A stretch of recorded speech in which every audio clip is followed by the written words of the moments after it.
Boa tarde, pessoal. Tudo bom? Obrigado a todos aí que estão conectados. Estamos com bastante gente nessa sessão. Exatamente agora estamos com 65 pessoas, com bastante gente entrando. Não é para menos, né? Esse assunto LGPD está super em alta. Quem já teve algum contato está com o cabelo em pé para saber o que precisa fazer. Quem não teve nenhum contato está curioso para saber o que é, que bicho é esse. E nosso objetivo hoje aqui nesse webinar é exatamente esse: a gente esclarecer, fazer um resumo inicialmente do que quer dizer, né, a Lei Geral de Proteção de Dados Pessoais e determinar qual é o caminho, qual caminho deve ser traçado pelos escritórios para conseguir atingir a conformidade e se preparar e evitar problemas futuros aí quando a lei entrar em vigor. O Carlos está aqui me ajudando, o Carlos Antônio. Ele vai, como é um assunto, com certeza vai gerar muita dúvida, é um assunto que desperta muita pergunta. A gente deixou esse evento com uma duração de 1h30. Minha expectativa é terminar a apresentação toda em aproximadamente 1h, 1h10. E no final, a gente abre para perguntas, tá? Então, como é um webinar que está com bastante gente conectada e o número de dúvidas é grande, se eu ficar interrompendo para responder, a gente não vai ter essa sequência e às vezes alguém tem algum compromisso, a gente acaba extrapolando o horário. Então, eu vou seguir a apresentação sem responder as perguntas, mas o Carlos Antônio está aqui, ele está selecionando todas as questões, organizando as perguntas do mesmo assunto, e no final a gente vai respondendo, sempre pelo bate-papo, pelo chat, a gente vai respondendo as perguntas de acordo com os temas organizados para todo mundo. Aí depois que terminar, quem precisar sair, pode sair, e quem quiser ficar aí até o final, bater um papo, tirar dúvida, eu vou ficar à disposição de vocês aí para esclarecer todas as dúvidas que surgirem, ok? Então, vamos iniciar agora o nosso webinar sobre LGPD, a Lei Geral de Proteção de Dados Pessoais.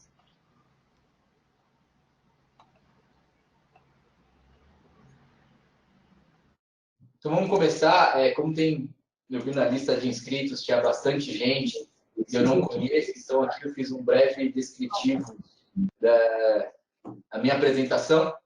Então, eu sou um profissional que tenho 20 anos de experiência, formado em sistemas da informação, com ênfase em segurança da informação, e recentemente fiz uma especialização em gestão de privacidade de dados. A minha experiência ela começou com infraestrutura, em projetos em ambientes Microsoft, infraestrutura de rede, Exchange. Tenho um profundo conhecimento em implantação de projetos iManage e todas as soluções de GED e RP da TOTOS. Já estou há 18 anos atuando no segmento jurídico, história de advocacia. Eu entrei aí na BCS, fiz toda a carreira na BCS, TOTOS, agora na Juritis, com experiência na implantação de projetos de infraestrutura, a parte de GED, gestão eletrônica de documentos, tanto em iManage, em LegalDocs, e toda a gama de produtos de RP da TOTOS, o Cijuri.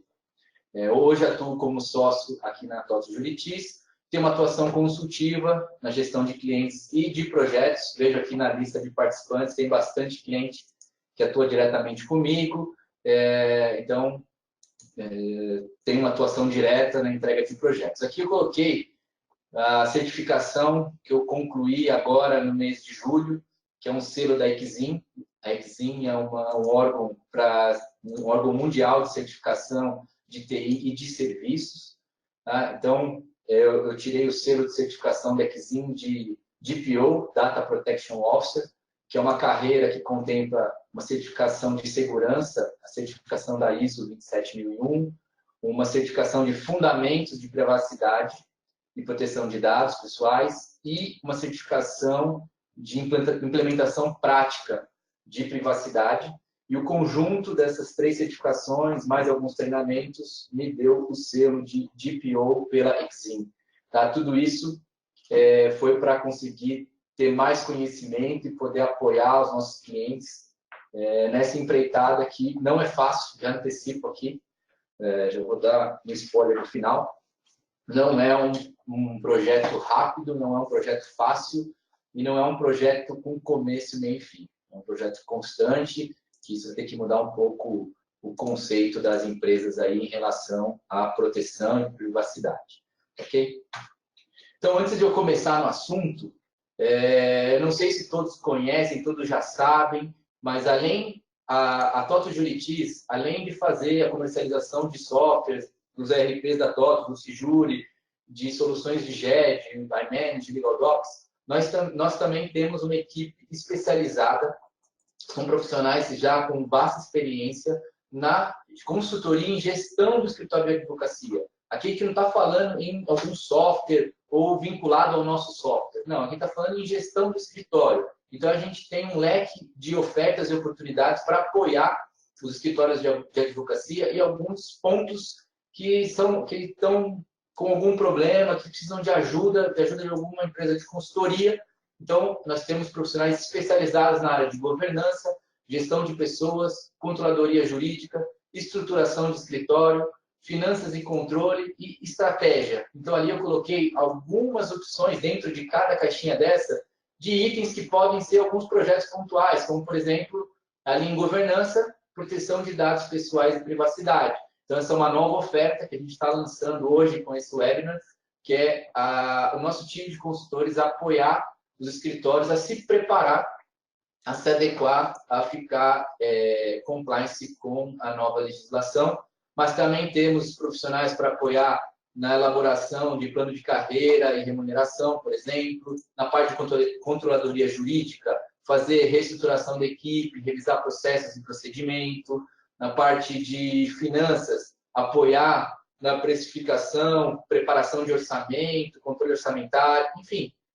Temos uma vasta carteira de possibilidades para apoiar os escritórios nesses momentos, tá? E são profissionais experientes, tem um portfólio vasto aí, pode apoiar vocês nessas questões. Então, achei uma oportunidade bem interessante, porque essa questão de privacidade vai entrar aqui nesse portfólio, e eu achei um momento oportuno de a gente expandir para que todos conheçam também essa nossa oferta.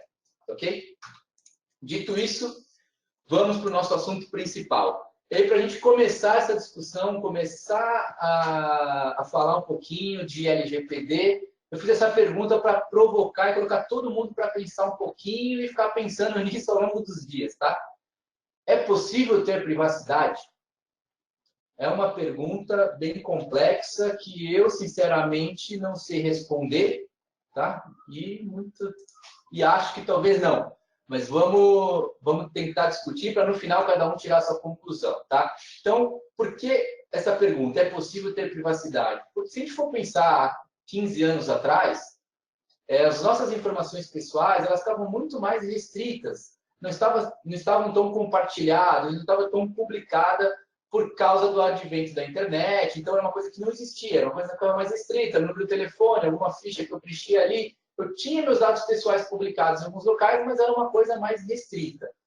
Com o advento agora desse boom da internet das coisas, tudo tem internet. Tudo consome, tudo armazena, tudo gera informação. Então, se a gente for imaginar que o nosso relógio hoje já grava quantos passos eu dei, quantos batimentos eu tenho, a minha geladeira já tem internet, já sabe o que está faltando, o que eu preciso comprar. Hoje, para eu me deslocar para um lugar para o outro, eu uso um aplicativo no celular que consegue toda a minha geolocalização. Enfim, eu não consigo imaginar alguma coisa que a gente faça hoje que não tem internet e não gera dado pessoal para armazenamento. Então, aqui eu coloquei um infográfico bem interessante, que a cada minuto do dia, em 2019, quantas coisas acontecem aí no mundo da internet, né? Então, se a gente for olhar aqui, 4 milhões e 500 usuários assistem um vídeo no YouTube. 4 milhões e 500 usuários fazem pesquisas no Google. 18 milhões e 100 mensagens de texto são enviadas. Enfim, 9 mil usuários chamam uma corrida do Uber. Aqui eu tenho reservas em hotéis. Então, assim, tudo hoje, o que eu assisto, para onde eu vou, o que eu quero comer, o que eu compro, o que eu acesso na internet, tudo isso gera informação e gera uma informação de perfil pessoal. Então, imagina, quem detém toda essa informação, o que ela consegue fazer, o que ela consegue projetar de mim, o que ela consegue, que ações ela consegue tomar. Então, esse é um ponto que a gente tem que sempre tomar cuidado com aquele aplicativo que eu baixo e falei, você aceita meu registro de privacidade, minha política de privacidade? Às vezes a ansiedade de ver, de usar aquela facilidade, usar aquela usabilidade do aplicativo, eu nem leio, né? Não duvido que alguém já tenha lido a política de privacidade do Google, por exemplo. Ali eles dizem tudo que eles podem fazer, todas as informações que eles armazenam. Então, a gente tem que começar a tomar cuidado com tudo que a gente diz sim, porque tem muita informação nossa e com essa massa de informação pessoal que as empresas começam a acumular, podem gerar informações não tão boas, tá? Um exemplo muito bom, eu vou deixar aqui uma dica de filme, tá? É um filme do Netflix agora, de 2019, que é Privacidade Hackeada, tá? Que é um filme que fala um pouquinho sobre o escândalo da Cambridge Analytica com o Facebook, referente ao plebiscito do Brexit e da eleição do Trump. Me levou a pensar muito e foi depois que eu assisti esse filme que eu pensei em colocar esse slide na apresentação, porque realmente, quando vocês assistirem o filme, vocês vão ver o poder da informação.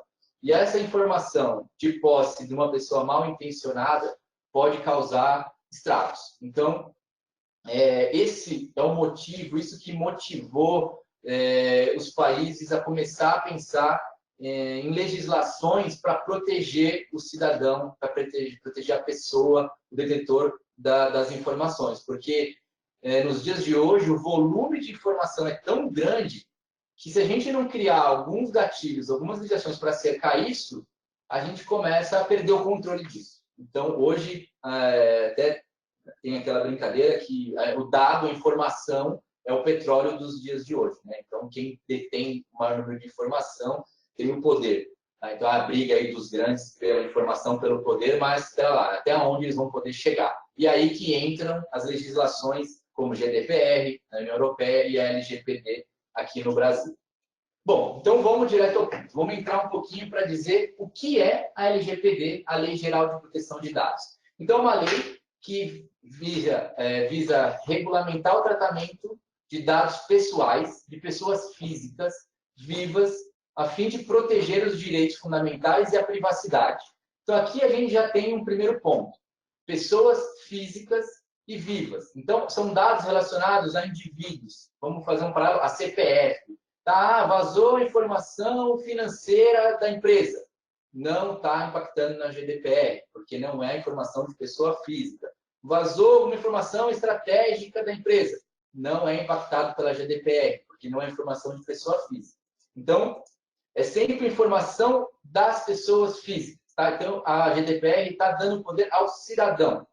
Ah, mas então vazou a informação estratégica, eu estou tranquilo. Tranquilo com a LGPD, mas em relação à imagem do escritório, todos os transtornos que isso pode fazer, então vale se preocupar também em segurança como um todo e não só em relação aos dados pessoais, mas em relação à LGPD, só pessoas físicas vivas. Aplica-se independente do meio, utilizando ou não meios digitais. Então, aqui é um ponto bem importante, que foi o que me levou a começar a pesquisar sobre o assunto e até me especializar.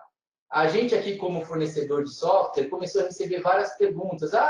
Quando que a TOTS vai estar pronta? Dando a impressão que era uma questão sistêmica que ia adequar os escritórios para ficar compliance com a legislação. E quando eu comecei a me aprofundar nisso, eu percebi que o sistema é só mais uma ferramenta para apoiar na adequação. Quando toda uma primeira análise tem que ser feita, todo um levantamento, por quê? Tudo que está em meio digital ou não está dentro da legislação. Então, o que isso quer dizer? Não é só o que está lá no software, o que está armazenado na rede, os arquivos, os sistemas de gestão. Aquele arquivo físico que está lá, com a manivela lá guardado, tem dado pessoal e está dentro da lei. Aquele papelzinho que está em cima da mesa, aquele contrato que vai na mala do advogado, aquela proposta, que tem dado pessoal está dentro da lei. Então, toda a informação, digital ou não, está dentro da Lei de Proteção de Dados. Aplica-se em todo o território brasileiro e também fora do país se os dados forem coletados no Brasil. E quando começa a valer? Agosto de 2020. Está logo aí. Tá? A gente está falando de um ano e a gente vai ver mais para frente que tudo que a gente precisa fazer, não sei se esse tempo é factível, tá? Mas a lei vai entrar em agosto e a partir de agosto, quer dizer, já podemos começar a sofrer sanções, tá? Se eu tiver qualquer incidente, a partir de agosto, a Agência Nacional já pode começar a aplicar sanções sobre os escritórios.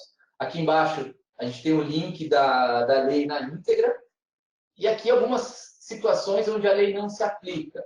Então, a lei não se aplica quando o tratamento de dados for exclusivamente particular ou não econômico.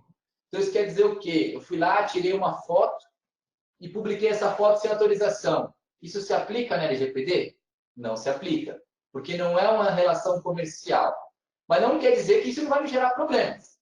Tá? Existem outras leis, como a lei Carolina Dickmann, por exemplo, que trata essas questões de privacidade, de legitimidade de fotos na internet, por exemplo. Então, você vai estar tendo problemas em outras regulamentações, mas na LGPD não. Um outro exemplo, eu sou um contador e fiz o imposto de renda, sou advogado, fiz o imposto de renda do meu vizinho. Não cobrei nada. Vazou a informação do meu notebook. Não serei penalizado pela LGPD porque não tem fins econômicos, foi uma atividade exclusivamente particular. Outros itens que são exceção à lei. Tratamentos realizados para fins jornalísticos, artísticos e acadêmicos. E para a segurança pública, defesa nacional, segurança do Estado, investigação e repressão em infrações penais.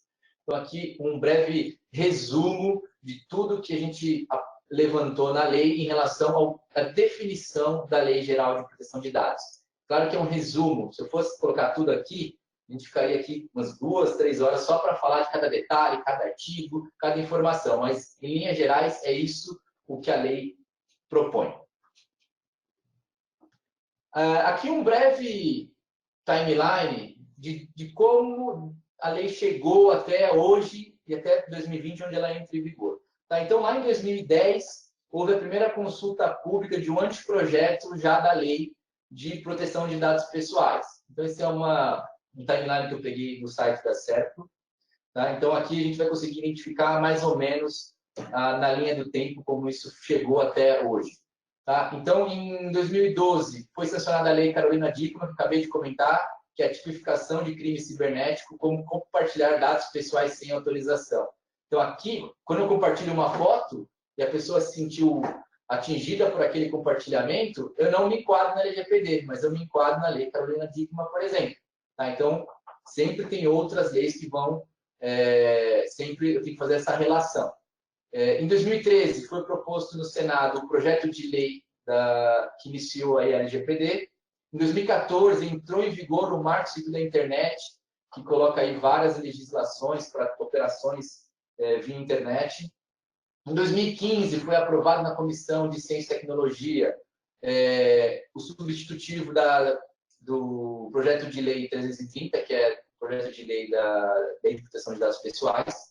Em 2016, foi aprovada na União Europeia a GDPR, que é a Lei de Proteção de Dados Pessoais na União Europeia, que foi a mãe aí da LGPD.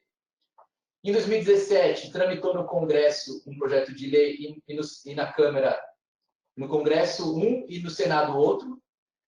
Em 2018 foi bem movimentado, né? Em março, nós tivemos o escândalo das eleições da Cambridge Analytica e do Facebook. Em maio, começou a valer a GDPR na Europa. E em agosto, o então presidente Temer sancionou a LGPD, fazendo a unificação dos textos da Câmara e do Senado. Tá?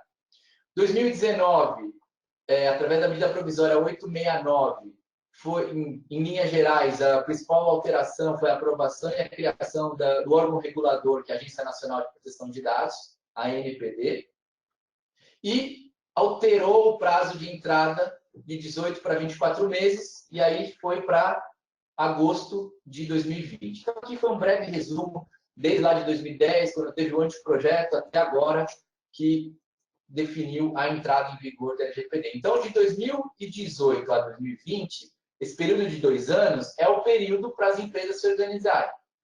Um ano já se passou e a gente percebe aí que muita gente ainda não se preparou, ainda não começou, está dizendo, isso não é para mim. Mas não é por aí. Tá? A lei ela é para todos, todas as empresas têm que se preocupar, senão vai ter problemas e vai sofrer sanções, e sanções bem pesadas, a gente vai ver um pouquinho mais para frente. Tá? Então, aqui, sempre que a gente fala de LGPD, a gente vai ter que se basear, esses aqui são os princípios da lei. Então, esse aqui é o nosso norte, a nossa bússola. Os princípios da lei são que vão nos orientar. Tudo que eu vou ter que buscar estar enquadrado com esses 10 princípios. Então, nós temos aqui esses 3 primeiros princípios, que é a finalidade, a adequação e necessidade. Então, a partir do momento que a lei entrar em vigor, eu preciso ter, para eu poder processar e tratar dados pessoais no meu escritório, na minha organização, eu preciso ter uma finalidade para aquilo. Eu não posso ter por ter. Eu tenho aqui essa base de dados cheia de nome, endereço, CPF, orientação sexual, enfim. Tenho toda essa base aqui porque eu tenho. Amanhã eu posso precisar, quero fazer uma campanha. Não. Eu preciso ter uma finalidade, um propósito por que eu tenho aquilo. A partir do momento que eu tenho a finalidade, o dado que eu tenho tem que ser adequado à finalidade e proporcional. Então, tem que ter uma necessidade. Se a minha finalidade é fazer campanha de marketing, por que eu preciso saber a religião? Tem alguma relação? Não. Então, lá tem que apagar aquela informação que não é necessária. Então, aqueles formulários que eu tinha gigantes, às vezes o sistema já trazia aquele monte de campo, eu preenchia aquele monte de campo, mas no final eu não tenho nenhuma necessidade específica adequada à finalidade, eu vou ter que ir lá e fazer um saneamento nessa base, retirar esses dados, porque eu só vou poder ter dados adequados à minha finalidade. Então, aqui, com esses 3 princípios, eu já começo a direcionar por onde começar. Então, para eu definir qual é a minha finalidade, eu preciso saber o que eu tenho aqui. Então, se eu não sei o que eu tenho, eu não sei qual é a finalidade. Então, eu tenho que fazer um levantamento em tudo que eu tenho de dado pessoal hoje e definir qual é a finalidade para eu, consequentemente, poder adequar e deixar a necessidade aderente à minha finalidade. Então, aqui a gente já começa a ver que não é um software, não é uma ferramenta que vai resolver essa questão. Eu preciso ter um levantamento, um mapeamento de tudo que eu tenho, quais são os processos, quais são as etapas para eu conseguir definir a finalidade. Depois desses 3, eu tenho mais 3, que é o livre acesso, qualidade dos dados e a transparência. Esses 3 estão relacionados ao direito do titular do dado. Então, a partir de agora, o cidadão passa a ter poder, ele passa a ter direito. Então, eu ligo lá, alguém vai ligar numa empresa e falar, eu quero saber o que de dado pessoal você tem meu aí na empresa. E eu tenho que disponibilizar para ele essas informações. Então, eu tenho que dizer quais informações eu tenho dele, tenho que permitir que o titular, ou no caso o cidadão, possa solicitar atualização. Então, eu mudei de endereço, ou tive qualquer troca de informação relevante, ou casei, alterar estado civil, eu tenho que conseguir ter acesso e ter a possibilidade de atualização do dado. E com transparência, eu preciso saber por onde esse meu dado está passando. Ele é armazenado num data center, ele é feito backup na nuvem, é passado por uma empresa, a minha folha de pagamento é rodada por um terceiro. Então, o meu funcionário também é um titular de dados. Então, aqui, muitas vezes, a gente fica pensando no cliente, né? O cliente vai me pedir, o cliente vai pedir acesso, o cliente... Mas não posso esquecer que todos os meus funcionários, eu tenho uma gama de dados pessoais deles e eu também tenho que tratá-los como titulares de dados, tá? Então, eu tenho que ter transparência em tudo que eu tenho e como eu faço esse processamento. Aí, eu tenho mais 2 que também fazem um grupinho aqui, que é o segurança e prevenção. Então, eu tenho que garantir, eu tenho que implementar medidas técnicas administrativas para proteger e prevenir que eu tenha danos, prevenir que eu tenha vazamento. Então, aqui entra já algumas ações práticas. Então, a gente vai entrar com a parte de soluções, de software, aqui em medidas técnicas. E medidas administrativas são o quê? São processos, procedimentos, políticas, treinamentos, capacitação. Então, tudo isso entra em medidas administrativas. Mas, que medida eu vou adotar se eu não sei o que eu estou protegendo? Tá? Então, isso é importante. Então, esse ponto é bem... Essa fase inicial aqui de levantamento e finalidade é a mais demorada e uma das mais importantes. Porque eu tendo o resultado dessa fase, eu vou saber o que eu preciso fazer aqui. Se eu começar por aqui, eu posso dar dando um tiro de canhão para matar uma formiga. Então, eu vou fazer aqueles investimentos desnecessários e, por fim, não voltar totalmente adequado. Posso ter problemas porque eu não tratei a causa raiz. Tá?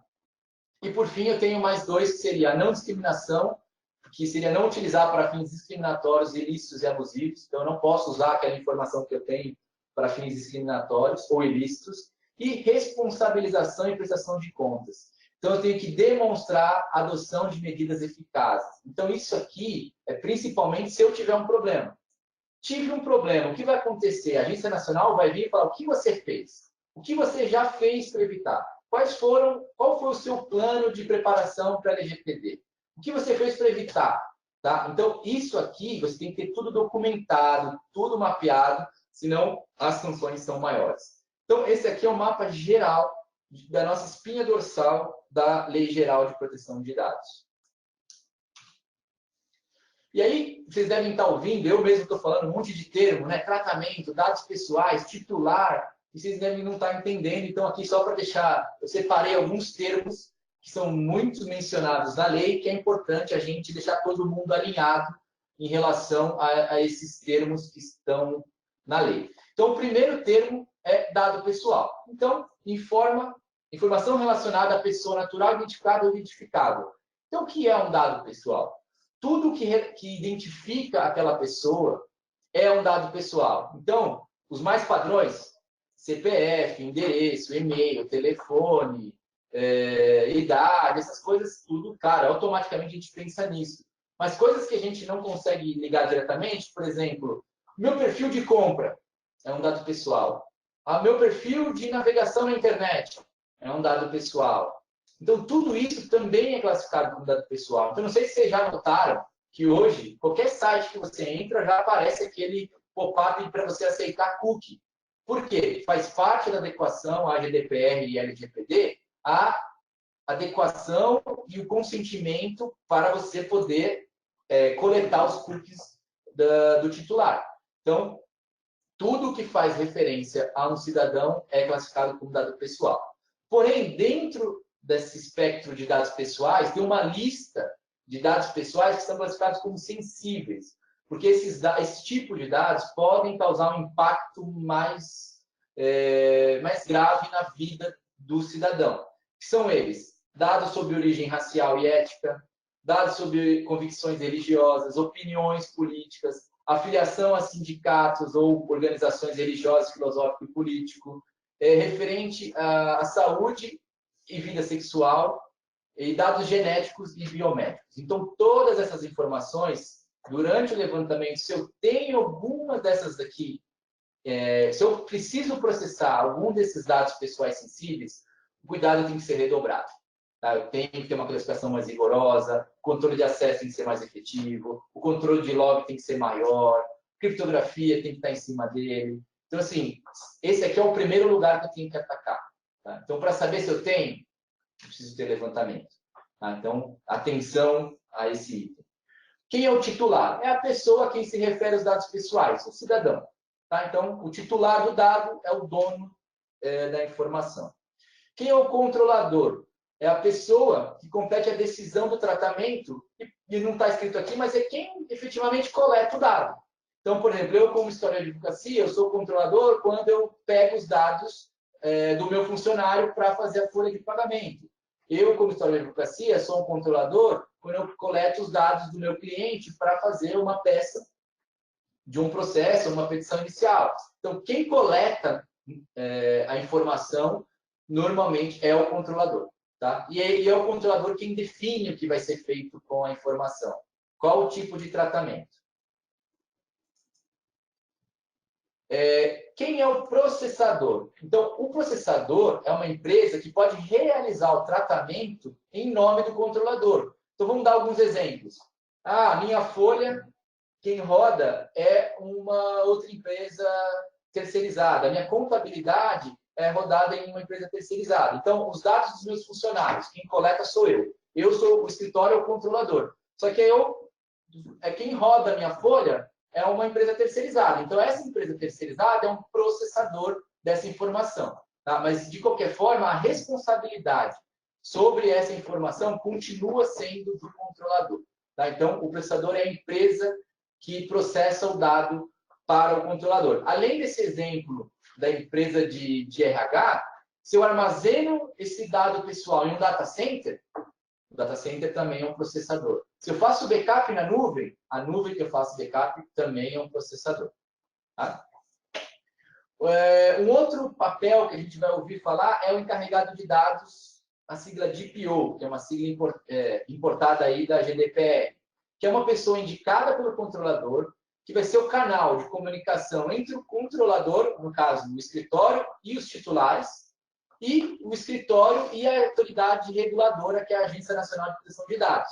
Então, a responsabilidade do DPO vai ser de apoiar a empresa na adequação, vai ser o canal de comunicação das pessoas para pedir qualquer informação ou fizer qualquer reclamação, é direto com o DPO, e ele vai fazer toda a conexão com a autoridade nacional. A autoridade nacional fala, me passa o que você já fez, me passa a documentação dos processos. E aí o DPO fica no meio apoiando nesse trâmite da situação em caso de um incidente. Tá? Hoje, na legislação, diz, na LGPD, que todas as organizações serão obrigadas a nomear um DPO. Só que, como a Agência Nacional está sendo formada, ela foi formalizada agora em julho, e os nomes devem estar sendo indicados aí agora no segundo semestre, a gente acredita que até agosto de 2020, a Agência Nacional deve criar alguma regulamentação para delimitar as empresas que vão ser obrigadas a nomear um DPO. O DPO ele pode ser uma pessoa interna do escritório ou uma empresa ou uma pessoa terceira. Uma outra terminologia é a ANPD, que é a Autoridade Nacional de Proteção de Dados. Então, é o órgão regulador, tá, que vai ser responsável por zelar. Estão reclamando do áudio. Só um minutinho, gente. O áudio está ruim. Estão conseguindo ouvir? Pode interagir no chat agora.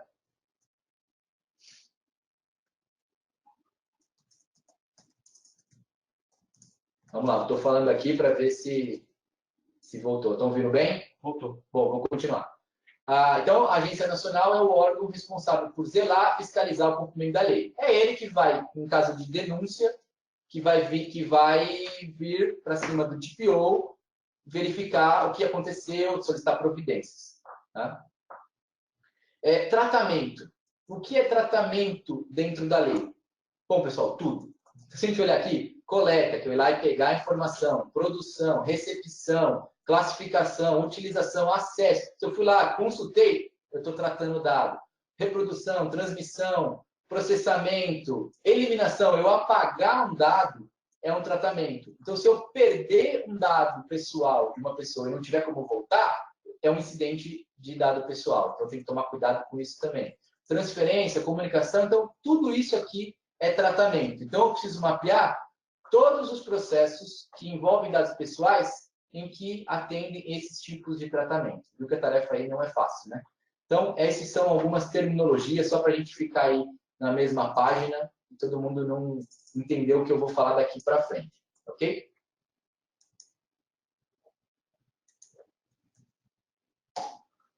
Bom, agora vamos falar um pouquinho de bases legais para tratamento. Como eu falei, no primeiro princípio, para poder tratar o dado pessoal, eu preciso ter uma finalidade. Tá? E para ter essa finalidade, eu preciso ter alguma base legal para garantir que eu possa ter aquele dado pessoal tratado na minha empresa. Então, aqui nós vamos passar aqui por 10 bases que eu vou ter que classificar aquele processamento. Então, por exemplo, o primeiro é o consentimento do titular. Então, eu tenho lá aquela lista hoje enorme para fazer marketing, para mandar e-mail. Se eu não tenho consentimento do titular, eu não vou poder mais ter aquela base. Então, se aquela minha base é efetivamente para marketing, eu vou ter que fazer uma notificação para todos os meus contatos da minha lista de marketing, informando que eu tenho o contato dele para fins de marketing, para envio por um período determinado, e tem que ter o de acordo. Enquanto não tivesse de acordo, eu não posso ter aquela informação aqui. Tá? Então, aí vai começar os problemas. Eu tenho que fazer a gestão desses consentimentos, aonde eu vou armazenar esse consentimento. Então, a gente precisa, aqui já começa também, vou ter que ver tudo que eu tenho e classificar em alguma dessas bases legais. Então, o primeiro é o consentimento. O segundo, obrigação legal. Então, aquelas informações do meu funcionário. Eu preciso ter a informação do funcionário porque eu preciso gerar a folha e enviar a folha social. Então, é uma obrigação eu ter aquela informação. Então, eu não preciso do consentimento, porque eu estou enquadrando aquele tratamento em obrigação legal. Tá? Outra é para a administração pública, outra é para órgãos de pesquisa. Tá? Então, eu estou utilizando para fins de pesquisa e, sempre que possível, anonimização do dado. É uma palavra até difícil, né? Anonimização. Acho que se colocar no Word hoje, ele não corrige, ele não conhece a palavra. O que é anonimização? É eu desvincular o indivíduo do dado pessoal. Então, um exemplo aqui, eu fui lá e fiz uma pesquisa referente... Uma pesquisa de eleição. Quero saber em quem você vota. Então, eu vou lá e registro. Rafael vota em fulano. Carlos vota em ciclano. Isso aí eu vou registrando. Só que, se eu internamente no meu sistema desvincular, eu falo, olha, quem participou da pesquisa foi Rafael e Carlos. E eu tenho quem votou aqui sem ter a possibilidade de vincular o meu nome a quem eu votei, o meu voto aqui não é considerado um dado pessoal. Então, sempre que possível, em pesquisas, anonimizar. Por quê? Quando eu anonimizo, não é dado pessoal e não está debaixo das sanções da LGPD. Tá? A quinta base legal é para uma execução de um contrato. Então, se eu tenho um contrato firmado com o cliente e nesse contrato já especifica que eu preciso fazer tratamento de dados, então já está aderente nesse tipo de base legal. Continuando.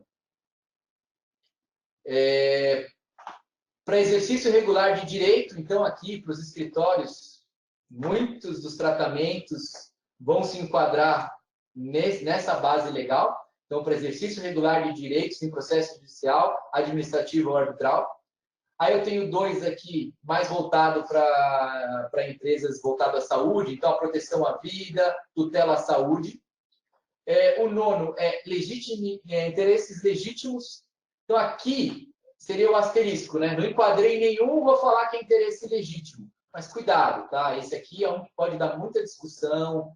Se eu tiver um incidente de vazamento de dado pessoal e a Agência Nacional vier me questionar e eu falar, está em interesse legítimo, é muito fácil quebrar esse argumento. Então, é sempre importante tentar enquadrar em bases legais mais fortes. E, por fim, para a proteção ao crédito. Então, eu preciso, além de levantar o que eu tenho, classificar igual base legal. Então, já mais uma atividade que eu preciso fazer aí. Pessoal, como que está o áudio aí? Está tudo bem? Estão conseguindo ouvir? Tem alguns reclamando, mas não são poucos. Estou reiniciando a máquina. Tá ok. Então, eu vou continuar aqui, tá? Agora a gente fala um pouquinho sobre os direitos do titular, que são aqueles outros três princípios que eu comentei. Então, o cidadão, a lei passa a empoderar o cidadão. O titular passa a ter direitos. E quais são esses? Acesso, atualização, eliminação, portabilidade, revogação de consentimento e informações sobre processadores. Então, aqui é um problema. Nós, como empresa, vamos ter que começar a se preparar para esse tipo de pedido. Igual hoje, na questão de direito do consumidor, quando a pessoa de telemarketing me liga, eu tenho o direito de pedir a gravação, é muito parecido com isso. O titular do dado pode me ligar e falar, o que eu tenho? Tem que dar acesso para ele. Tá? Tá, então desde que você me mostrou, tem informação errada. Eu preciso que você atualize, eu tenho que garantir a atualização. Fala, olha, eu não quero mais, eu tenho o direito de eliminação. Aqui com uma ressalva, né? Se eu tiver algum princípio legal, alguma questão de legislação, alguma lei que me proteja, aí eu posso manter o dado aqui. Ele pode pedir a portabilidade. Então, eu quero transferir os meus serviços para uma outra empresa e eu quero que você exporte toda a minha informação, todo o meu histórico, todo o meu perfil num formato que a outra possa importar. Então, ele vai ter o direito da portabilidade. A revogação do consentimento. Então, ele foi lá e falou, olha, ok, eu te autorizo a usar o meu e-mail para marketing, por exemplo, porém, depois de um ano, ele desistiu. Então, ele vai lá e revoga. Eu tenho que garantir que ele não vai receber mais e-mail daquela campanha. Se ele receber novamente, eu posso ter problemas. Tá? Informações sobre processadores, então ele pode perguntar para onde vai, então onde ele está armazenado, quem utiliza, quem tem acesso, quem lê, quem consulta. Isso vai para outra empresa, então eu tenho que mostrar, claro, não precisa ser de uma forma tão detalhada, mas de uma forma macro, por onde passa, qual é o processo, qual é o ciclo de vida da informação dele. Então aqui a gente já vê, temos um segundo problema aqui. Eu tenho que me preparar para atender às solicitações dos titulares de dados. Então, o que vai acontecer? Quais são as penalidades? Quais são as multas? Então, elas sendo aplicadas considerando alguns itens. Então, o primeiro aqui é a gravidade e a natureza da infração. Ele vai ver o tamanho disso, como que aconteceu. Vai ver a vantagem que o infrator teve em relação a isso, porque muitas vezes ele ter aquilo de uma forma irregular, ele vai ter um ganho tão importante que às vezes ele corre o risco de sofrer a multa. Então, ele vê qual a vantagem ele está tendo para medir o tamanho da multa. Aqui é uma das mais importantes. Ele vai avaliar a adoção de políticas de boas práticas e governança. Ele vai perguntar, você se preparou? Você capacitou? Você conscientizou? Você aplicou medidas para evitar que isso acontecesse? Que aí começa a entrar já naquelas outras duas caixinhas, na segurança e prevenção. Ele vai olhar tudo que você fez e documentou, inclusive, porque só fazer e dizer que fez não vale. Então, tem que ter tudo documentado. Se meus funcionários participaram do treinamento de conscientização, tem que ser isso registrado e com uma prova, um selo de certificação, mesmo que interno, para garantir que eles fizeram e entenderam aquele treinamento de consentimento, por exemplo. A boa-fé do infrator, a condição econômica, a reincidência. Então, aconteceu uma vez, se aconteceu de novo, aí a coisa começa a subir e ter o nível de sanção elevado. E a pronta adoção de medidas corretivas. Então, tive um incidente. Então, eu tive um incidente, mas já estou fazendo isso para evitar. Isso pode... Já fiz tudo isso e estou fazendo isso para evitar. Isso pode minimizar a questão de sanção e penalidade. E quais são elas?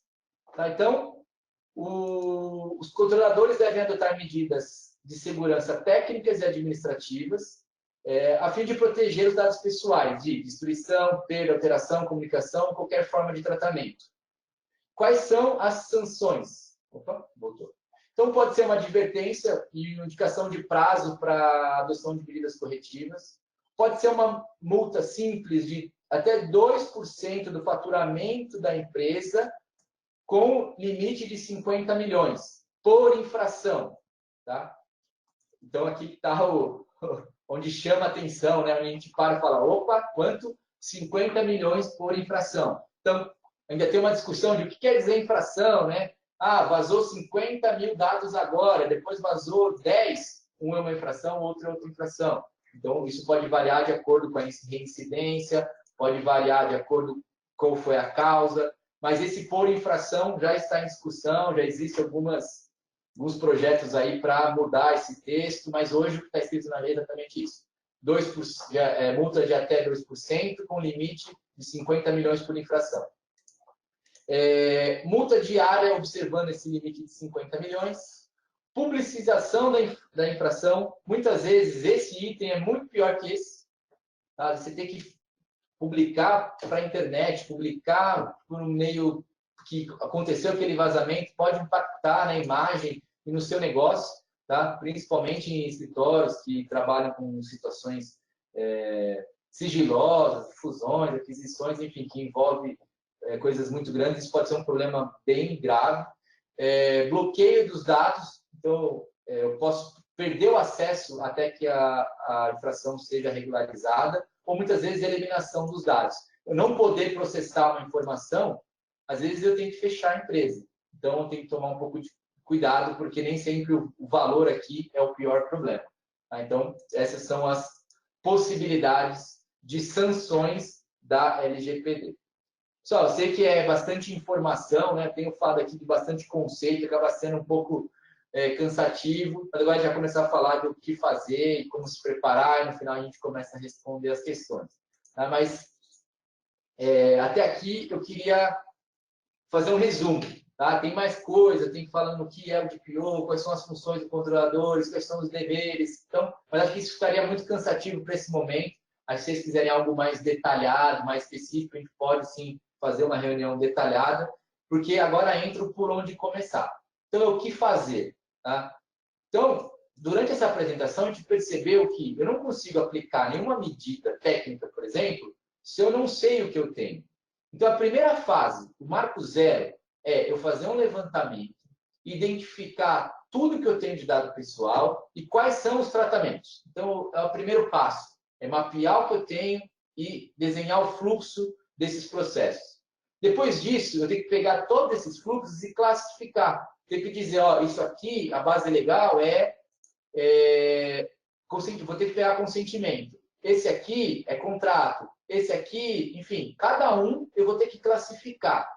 Então, isso aqui, essa fase de levantamento e classificação, mapear os processos, quais são os fornecedores, aonde eu estou armazenando, pode parecer simples, mas é a parte mais demorada e mais pesada, principalmente para as empresas que hoje não têm nada de processo implementado. Então, torna-se bem difícil. É um trabalho de garimpar, de ir lá, entrevistar a pessoa de RH, entrevistar a pessoa de marketing, verificar aonde são as entradas das informações, por onde passa, se põe no notebook, se não põe, se trabalha de casa, como que ele transporta. Eu tenho que pensar em tudo isso. Tá? Porque uma vez que eu disse que a lei é aderente tanto para meio físico como digital ou não, se eu perco uma mala com um monte de documento impresso, eu tenho um incidente de dado pessoal. Tá? Então, eu tenho que pensar em todas as condições, mapear os riscos para aí começar a dizer o que eu preciso fazer. Tá? Então, depois da fase de levantamento, a gente estava saindo com uma lista de o que fazer. E aí a gente começa a fazer a implantação de medidas técnicas e medidas organizacionais. Então, o que são medidas organizacionais? Medidas organizacionais são políticas, procedimentos que a gente implanta na empresa para preparar e conscientizar as pessoas. Então, alguns exemplos aqui. Política de segurança da informação, código de conduta de dados pessoais e privacidade. Por exemplo, não use o celular no metrô para ler informação importante do escritório, porque tem sempre a pessoa que olha por trás do seu ombro, está vendo o que você está fazendo. Não grave informações no notebook pessoal, mantenha sempre na rede do escritório, na solução de GED. Então, sempre o que fazer para evitar qualquer tipo de problema. O plano de conscientização de segurança e privacidade, eu tenho que sempre manter os meus funcionários conscientes e treinados em relação à privacidade. A privacidade passa a ter que entrar na missão do escritório. Não é uma coisa, fiz, treinei e acabou. Não, tem que ser cíclico, isso tem que continuar, isso tem que entrar como eu disse, na missão da empresa. A empresa tem que trabalhar para garantir a privacidade dos dados pessoais. Implementar políticas de controle de acesso e autenticação, política de classificação, política de utilização de equipamentos pessoais. Hoje em dia, todo mundo quer usar o celular para ler e-mail, muita gente quer trabalhar de casa. Qual a política para trabalhar de casa? Quais são os requisitos? Qual a forma de acesso? Muitas vezes, o acesso remoto é a principal porta de entrada de alguns ataques de ransomware, por exemplo. Quantos que a gente viu aí no final do ano passado e nesse ano, escritórios sendo atacados por ransomware, então, criptografando todos os arquivos. Então, a política de acesso remoto é muito importante dentro do escritório. Um plano de continuidade de negócio, que não falei, se você perder o dado do cliente e não tiver backup, é um incidente de dado pessoal. Tá? Então, todos esses planos, as políticas, uma das partes mais importantes e vão ser requeridos provas de que eu fiz tudo isso e que as pessoas estão sendo conscientizadas e treinadas.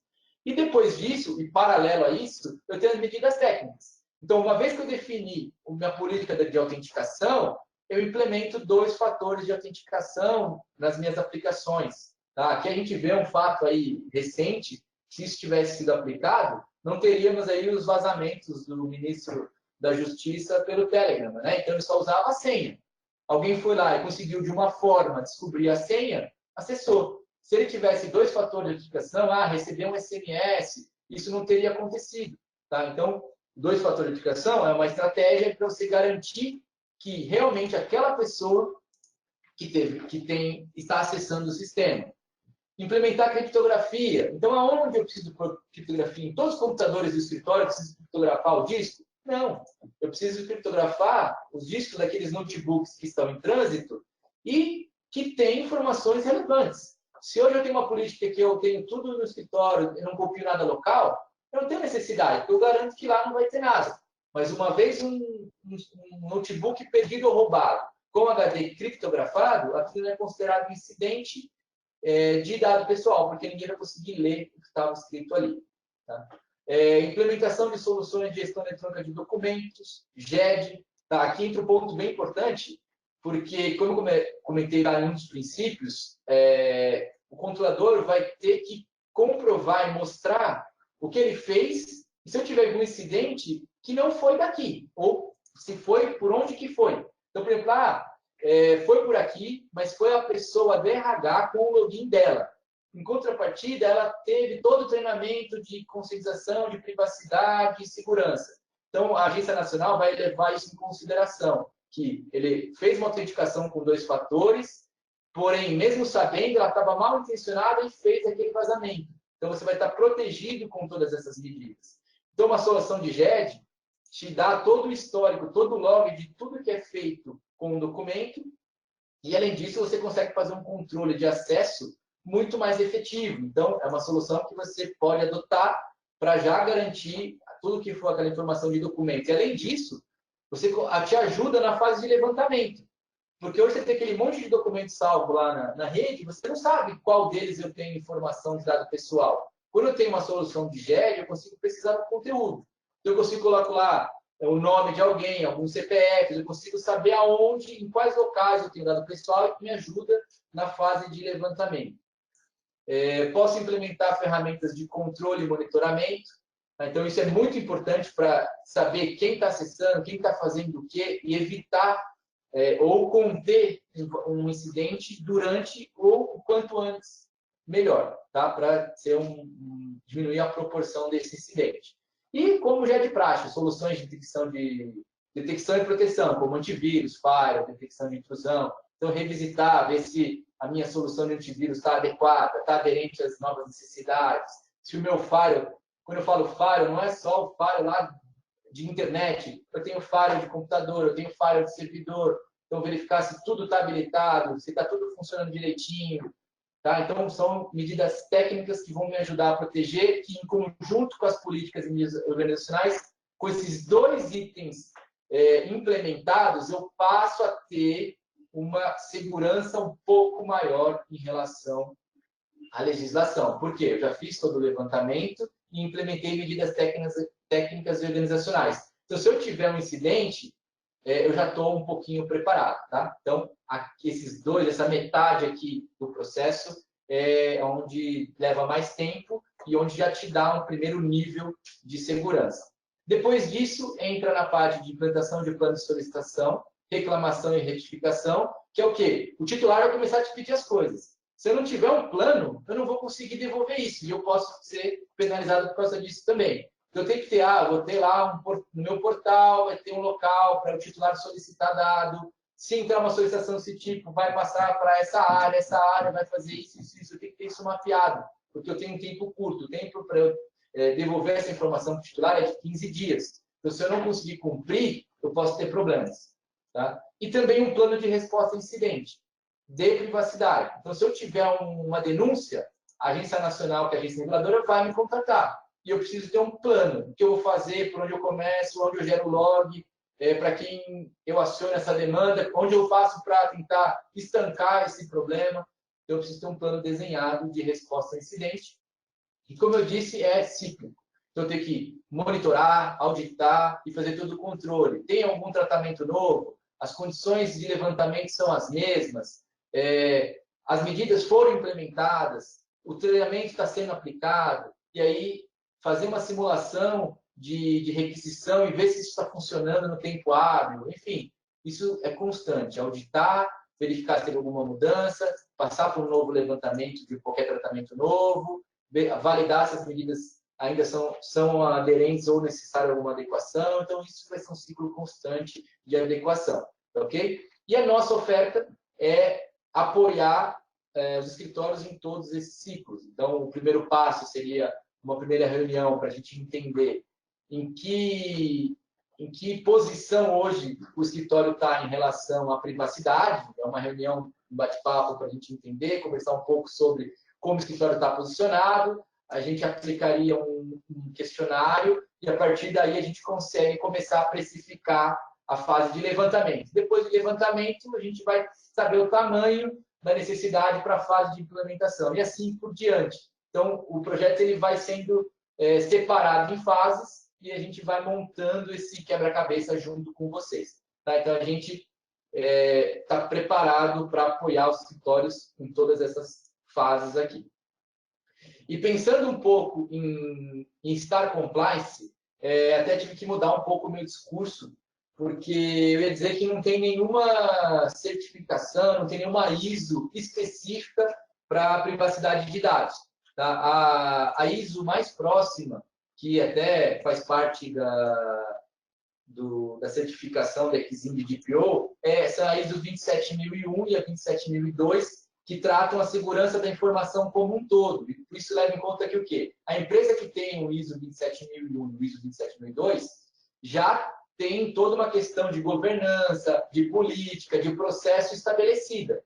Com a entrada da lei, é mais um requisito, mais uma legislação que tem que se adequar em alguns pontos. Então, fazer, por exemplo, classificação em base legal dos dados pessoais, fazer uma análise de risco dos tratamentos de dados pessoais. Então, é algo menor dentro de um plano de segurança que já existe. Então, quem tem 27001 e 27002 são empresas que já estão muito próximas da adequação com a LGPD, mas requer alguns detalhes que é muito específico da legislação. E antes de ontem, isso aqui acho que é a primeira mão, foi publicada uma nova ISO, que é a 27701, que é uma extensão da 27001 e 27002, que trata exatamente da conformidade e de como se preparar para a GDPR. E como a GDPR é muito parecida com a LGPD, pode ser que essa daí vire um selo, uma certificação que garante que aquela organização está compliance com a legislação de proteção de dados. Então, essa ISO aí, como ela saiu anteontem, ainda não existe uma certificação dela. Então, as empresas vão se preparar para certificar as organizações em 27701. Mas, para eu conseguir essa certificação, como ela é uma extensão da 27001, eu vou ter que me preparar para isso. Então, para conseguir ser algo mais complexo. Mas, uma vez eu me preparando, documentando todas as políticas, todas as etapas, todas as medidas que eu implementei, eu consigo comprovar que eu estou preparado. Isso pode ser um diferencial no mercado, e hoje a gente já percebe que os clientes já mandaram um checklist perguntando como os dados deles são processados, onde são armazenados. Isso tem que aumentar a partir do início do ano que vem. Tá? Então, em paralelo, em concordância a isso, eu vou mostrar aqui algumas soluções, por exemplo, da iManage, que é o nosso parceiro de GED. Tá? Então, uma alternativa, às vezes, para eu ficar compliance, por exemplo, com ISO 27001 e compliance com privacidade, muitas vezes fica muito mais caro eu implementar uma ISO 27001 na minha empresa do que eu terceirizar isso para um processador. Tá? Então, às vezes, eu hospedar minha solução de GED numa estrutura de cloud que já me garante um ISO 27001, já me garante conformidade com a GDPR, por exemplo, eu já estou dando um passo nessa questão de medida técnica. Nesse caso de GED, eu teria que me preocupar basicamente com a classificação da informação e ter todos os processos de mapeamento, fazer as medidas organizacionais. Mas todas as medidas técnicas, o meu parceiro, o meu fornecedor já está adotando, uma vez que ele já tem tudo isso. Por exemplo, disaster recovery e alta disponibilidade, ele vai me garantir que eu não vou perder informação, vai me garantir o backup, vai me garantir disponibilidade. Enfim, muitas vezes eu terceirizar isso para um parceiro já tira a carga da minha empresa de ter que se preparar nessas questões técnicas, que não faz parte do core business da empresa. Então, isso é uma alternativa muito importante. A iManage está com essa oferta de oferecer todo o licenciamento de GED numa modalidade SaaS, onde eu vou ter aquela mensalidade, tá? E não vou precisar me preocupar com mais nada, servidor, aplicação, atualização, nada. Eu só instalo o cliente na minha máquina, defino a estrutura que eu quero e uso. Tá? Então, é uma alternativa muito importante, rápida, para quem não tem, de aderir a uma solução de GED de uma forma muito rápida. E para quem já é cliente iManage, existem mecanismos bem rápidos também para você fazer a portabilidade do seu ambiente on-premise para o ambiente cloud da iManage. Então, é uma alternativa que tem que ser vista aí com uma lupa, que pode ser uma alternativa muito mais rápida e eficiente, inclusive financeiramente, para adequação de medidas técnicas. Além disso, a iManage vem lançando alguns produtos nessa linha de privacidade. Então, falando em monitoramento, o iManage Threat Manager ele apoia no monitoramento do uso da ferramenta. Então, se ele percebe que um profissional está começando a acessar documentos de uma área que não é a dele, ou está começando a exportar muito documento que não é o que ele costuma fazer, ele começa a gerar alertas e mandar e-mail para o administrador para você tomar alguma ação imediatamente. Então, ele vira um monitoramento da operação dos seus documentos dentro da organização. Tá? Quando eu falo documentos, são os documentos criados, os e-mails salvos, então tudo isso fica dentro do GED. Então, você consegue monitorar isso. E tem o iManage Security Policy Manager, que ele vai permitir você ter uma gestão da permissão que os usuários vão ter nas pastas dos clientes e casos.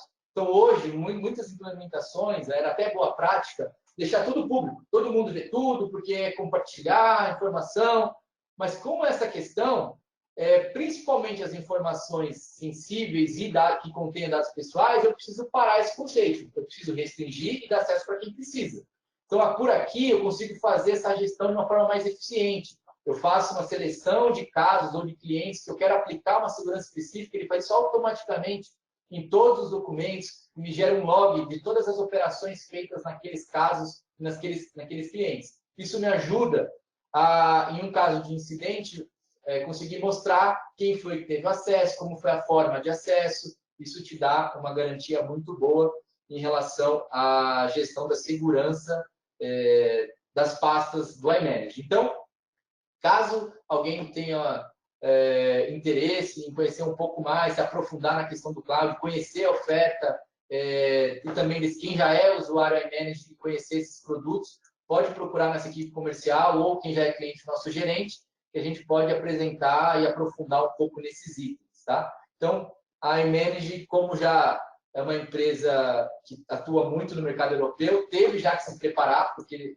desde 2018 a GDPR já entrou, então ela já está, a parte de cloud já está totalmente aderente, então já está preparada para receber aí clientes e ficar aderente ao LGPD, e tem essas ferramentas que apoiam o administrador a tanto a monitorar ou como a gerar logs e controlar o acesso de uma forma mais rápida e eficiente. Ok? Agora eu vou falar um pouquinho, que acho que é também a dúvida de muitas pessoas. No começo eu vi algumas perguntas pulando ali. Quando que a TOTS vai liberar? Quando que o RM vai estar pronto? Quando? Então foi assim, esse aqui é o timeline que a TOTS publicou em relação ao que ela está fazendo aos nossos produtos para adequação da legislação. Então, lá em agosto de 2018, a lei foi sancionada pelo Temer. Em setembro, a TOTS já criou um programa estratégico para começar a adequação. Em outubro, iniciou o levantamento com alguns escritórios para definir quais eram os escopos e o que precisava ser feito. Em janeiro desse ano, começou os levantamentos de quais produtos precisavam ser adaptados. Em abril, foi feita a definição da estratégia de arquitetura. Em junho, foi feita a criação do cronograma de adaptação, início do inventário dos processos dos sistemas e a previsão do início das liberações dos primeiros releases é para janeiro de 2020. Então, em janeiro de 2020, a TOTVS pretende começar a lançar os primeiros releases com algumas adequações e até agosto a expectativa é que esteja totalmente adaptado os sistemas. E o que a TOTVS vai fazer? Tá? Então, aqui eu tenho alguns highlights do que a TOTVS vai fazer e vai preparar os sistemas para apoiar as empresas na adaptação e conformidade com a LGPD. Então, o primeiro ponto vai permitir a configuração de campos pessoais sensíveis. Então, na tela lá de cadastro de folha, ele vai poder dizer, ó, essa informação é sensível. Tá? Então, você vai conseguir classificar. Só que, de novo, se eu não levantei, se eu não sei, o sistema não vai fazer isso sozinho. Então, a parte de levantamento é o principal. Tá? Então, não, a TOTVS tem que liberar agora. Mas se eu não levantei, não tem tudo mapeado, eu não consigo nem escolher quais são os campos. Tá? Então, o mais importante agora, acho que nesses próximos, até o final do ano, é focar todos os esforços no levantamento e desenho dos fluxos de tratamento de dado pessoal. Depois disso, é trabalhar na questão de anonimização, permitir que o cliente consiga, quando possível, anonimizar de uma forma simples, sem ter que fazer via banco de dados, por exemplo. Melhorar a questão de log e auditoria dos dados classificados como sensíveis, porque uma vez, se eu tiver alguma denúncia, algum incidente, eu tenho que ter o máximo de log possível para provar que ou não foi daqui, ou se foi daqui, por onde que saiu. Tá? Então, vai aprimorar a questão de log, principalmente nos dados classificados como sensíveis. Está se preocupando na questão de criptografia e segurança, tanto no armazenamento como na comunicação. Permitir a emissão de relatórios de dados do titular. Então, quando o titular fazer uma solicitação, que é um direito dele, permitir emitir relatórios para ele ter acesso à informação. Formas e interfaces para conseguir o consentimento do titular. Então, colher e armazenar o consentimento, responsabilidade do cliente, as integrações, então, avaliar todas as integrações, as APIs, integrações diretas com o banco, arquivo texto, aquela troca de arquivo com o banco de KNAB, transformar tudo isso em protocolos seguros para evitar qualquer problema. Então, se eu tenho lá um KNAB com o banco da Folha, se hoje ele faz via arquivo, se tiver qualquer interceptação, ali é dado pessoal. Então, eu tenho que tratar, essa comunicação tem que ser por um protocolo seguro e evitar problemas. Então, o cronograma da TOTVS é esse, e essas são as ações que a TOTVS vem tomando. E aí ela colocou aqui, inclusive, em quais artigos, em quais artigos da lei isso está escrito e por que isso está sendo feito. Tá? Então, isso já dá uma tranquilidade aí. Mas, assim, a gente tem muito o que fazer para se preparar. Tá? Então, aqui, a gente colocou um slide aqui dos nossos próximos treinamentos e eventos. Então, a gente, normalmente, faz treinamentos para os clientes das nossas soluções. Então, os próximos treinamentos aí, em setembro e outubro, vou ter treinamento do faturamento, treinamento de relatório gerencial e financeiro. Então, esses treinamentos são um ótimo momento para poder conhecer a ferramenta mais profundamente, poder usar numa base de teste recursos que você hoje não consegue usar na base do escritório, e até relatórios que hoje eu acabo fazendo manualmente, o sistema já provê isso diretamente. Então, esses treinamentos, além de eu poder fazer na prática, eu troco experiência com profissionais da mesma categoria, de outros escritórios, conheço qual é o processo. Então, recebemos muitos elogios nesses treinamentos. Então, aqui são treinamentos técnicos das nossas soluções.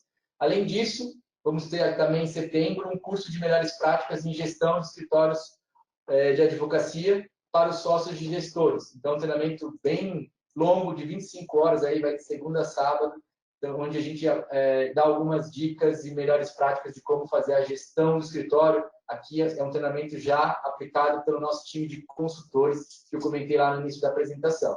Esses treinamentos, para mais detalhes, valores, condições, podem entrar em contato direto com o nosso time comercial. E o nosso próximo, estamos numa campanha aí de webinars de gestão 360, já fizemos um de foco em pessoas, um com foco em controladoria jurídica, o próximo é no próximo dia 15 de agosto, com foco em finanças. Esse evento é gratuito, você pode fazer a sua inscrição através das nossas redes sociais.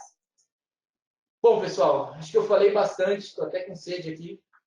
Espero que tenha tirado algumas dúvidas de vocês em relação ao que é a lei e o que precisa ser feito. O caminho não é curto, ele tem bastante trabalho e a gente está pronto para ajudar vocês nessa empreitada em todos os caminhos, tá? Agora, o Carlos Antônio deve ter feito a coleta das dúvidas aqui, eu vou estar aberto para as dúvidas que vocês tenham e quem não quiser ficar para essa rodada de perguntas, muito obrigado pela participação. Espero que tenha agregado bastante aí nas dúvidas e possamos conversar aí, ter algumas reuniões para apoiá-los aí na implementação da LGPD, tá? Muito obrigado a todos e agora vamos para as perguntas. Carlos, qual que é a... Na verdade, tem uma só, que surgiu no caso da necessidade de eliminação de dados, eu estou entendendo aqui, como a empresa demonstrará esse tratamento? Quem fez a pergunta? O Luiz Olavo. Luiz Olavo, a questão de eliminação, eu preciso comprovar que eu eliminei da base real. Então, eu vou lá, posso colocar um log que eu deletei. Só que eu tenho que ter uma preocupação bem importante aí com relação ao meu backup. A gente sabe que é praticamente impossível eu deletar um dado do backup. Tá? Não vou conseguir ir lá no meu backup, baixar o backup, deletar, fazer o backup de novo, enfim. Isso aí não dá, é impossível. Mas qual que é a recomendação? Sempre que eu tiver uma solicitação de eliminação e eu fizer essa eliminação, eu tenho que ter um controle dessas requisições para que, se em caso de um incidente eu precisar voltar um backup, eu tenho que refazer essas eliminações para garantir que isso não volte a ocorrer. Tá? Então, esse é um ponto que você tem que ter um processo de eliminação e um registro, se em caso de restauração, eu tenho que reaplicar rodar um script, alguma coisa que reaplique essas eliminações. Ok? Acho que o pessoal ficou bem impressionado com as informações e, por enquanto, estão digerindo, não tem mais perguntas. Pessoal, então eu vou ficar aqui mais um tempo, caso alguém tenha, estamos à disposição e queria agradecer mais uma vez a participação de todos aí. Caso alguém queira algo mais específico, pode... tem aqui os contatos, né? Então, surgiu a pergunta do Luciano. Então, os meus contatos aqui, pode para o seu gerente, também quem já é cliente, e a gente marca uma visita para começar essa empreitada. Tem uma